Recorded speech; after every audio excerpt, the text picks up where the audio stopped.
we're sleeping. Why do we? Lose sense of time when we're sleeping. Why do we lose? Why do we lose sense of time when we're sleeping? Why do we? Lose sense of time when we're sleeping. Why do we lose sense of time when we're sleeping?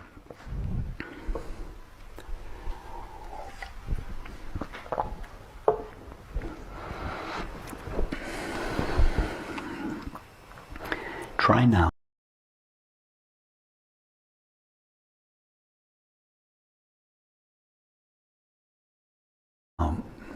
You understand what I mean by now. Yeah?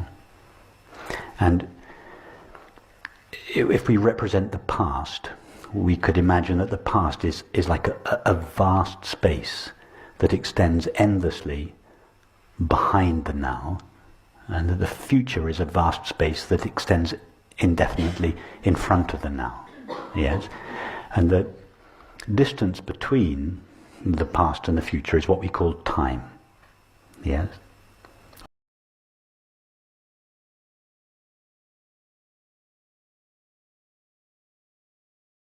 Or the distance between two events in the past or the future. So now let's explore time, the past and the future.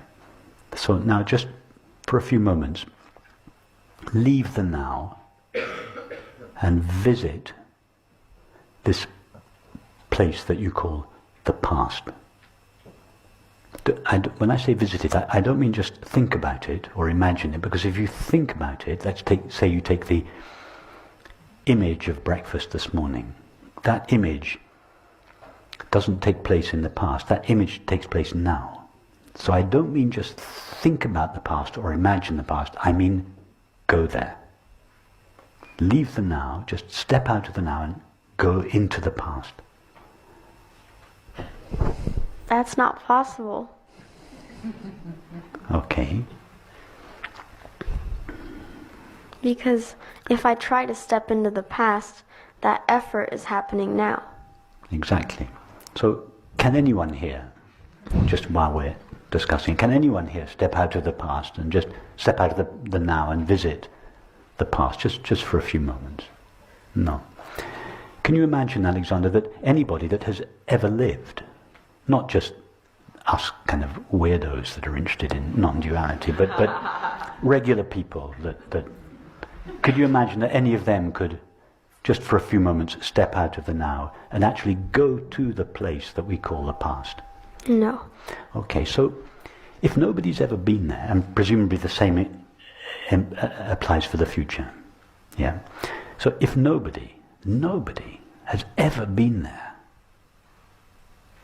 how do we know that this place called the past really exists? Surely experience must be the test of the existence of something.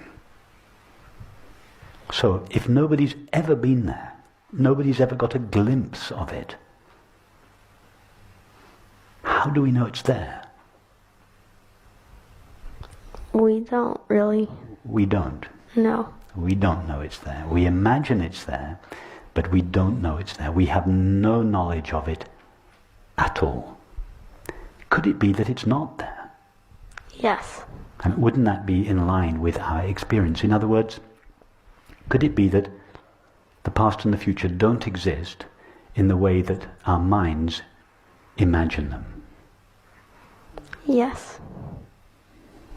After all, have you ever experienced anything apart from now? No. And how many nows have you experienced in your life? Or let's just take today. How many nows have you experienced today? That's a trick question. One. One. Yeah, so all your life, you're only going to experience one now. Yeah. Yes.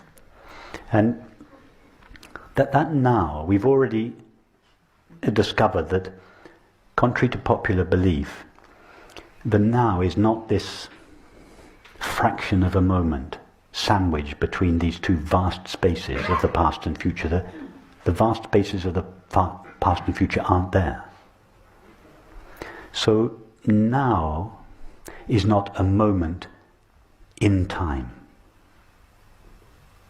We normally think that the now is moving slowly through time. Yeah? How fast is the now moving through time in your experience? It's another trick question. It's not moving. It's not moving. It's not going anywhere. It hasn't come from anywhere, and it's not going anywhere. So this now is the only now there is. And this now is not a moment in time. How long does this now last? It's eternal. It's eternal. And you understand that by eternal doesn't mean everlasting in time. It means ever present now. So if we're just simple and we just stay with the facts of our experience, time is never experienced. Time is what the now looks like when it is filtered through our mind. In other words, time, it doesn't exist in our mind, it seems to exist in our mind. And therefore, if that's the case, wouldn't it make sense that when our mind disappears in sleep, the seeming existence of time disappears with it? Yes. That's why we don't experience time when we're asleep. Actually, we don't experience time when we're awake, but we seem to.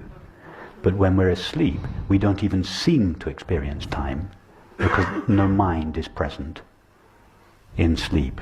So that's why you seem to wake up in the same moment that you fall asleep, because there is no time in between two waking states or two dream states.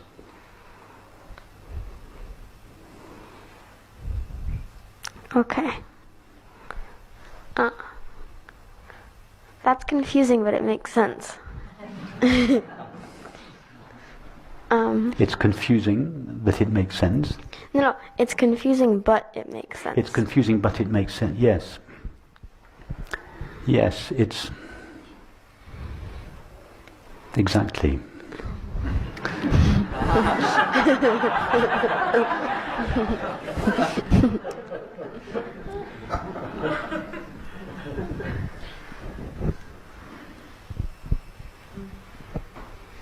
It's confusing because because everything that I've said you've understood in your own experience and you've agreed with, and it's very simple what I've said if you just stick with your experience.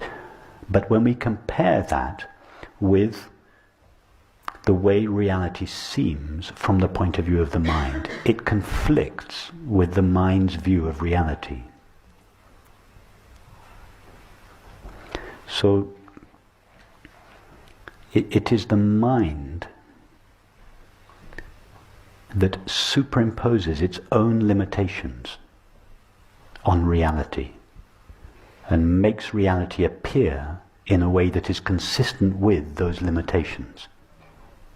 Just as I said this morning, if you put on a pair of orange sunglasses when you're skiing, you very quickly forget that you've put the glasses on and the snow appears to be orange. You think the snow is orange.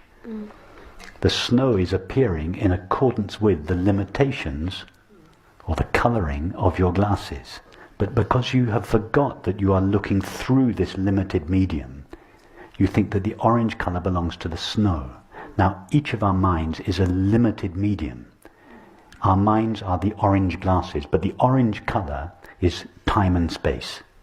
That's the tint of our minds, time and space. So when consciousness looks through the time and space glasses of our mind, it sees a four-dimensional world, 3 dimensions of time and 1 dimension of space. And we think time and space belongs to the world. No, it doesn't. Time and space are the orange glasses through which consciousness is looking at eternity.